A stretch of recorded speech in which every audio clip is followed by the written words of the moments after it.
Domácí volejbalová reprezentace se od začátku tohoto týdne připravuje v Brně na víkendový první vrchol letošní sezóny.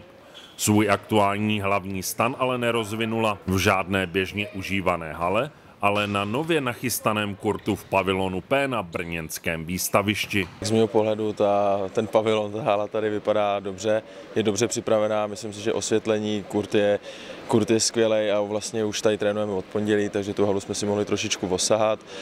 Doufáme, že budeme trošičku před soupeři, protože to je taky důležitý.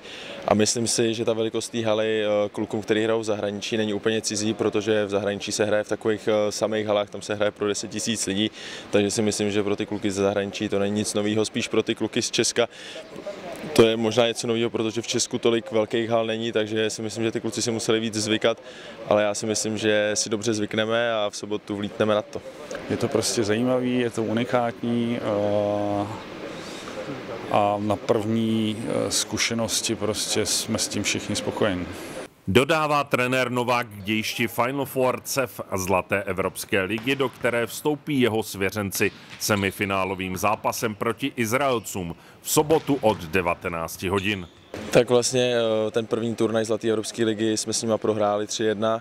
Je to tým, který má výborného nahrávače, má vlastně super na všech pozicích prakticky hráče evropského kalibru, akorát trošičku mají slabší lavičku, takže hrajou to na 7 hráčů.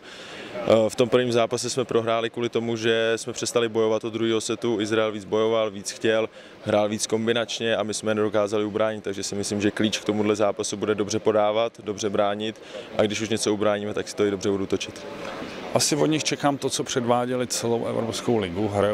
Hrajou na 7 lidí, takže těch změn prostě k dispozici tolik nemají. Prezentovali se zajímavým volejbalem.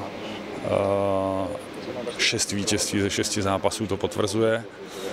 My se pokusíme na ně najít recept. Na kurtu si domácí reprezentanti pochvalují, že mají blízko k divákům. Mám pocit, že vždycky, když hrajeme doma, tak se nám relativně daří, ta výkonnost je umocněna těma lidma okolo, takže já doufám, že jich přijde co nejvíc a vytvoříme nám parádní atmosféru.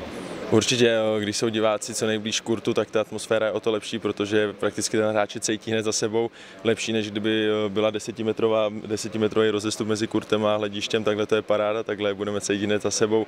Určitě se na tu návštěvnost těšíme, protože hrajeme takhle velkou akci, hrajeme v Čechách doma, takže samozřejmě doufáme, že přijde co nejvíce lidí nás podpořit za tím snem, a to je vyhrát tu Zlatou evropskou ligu.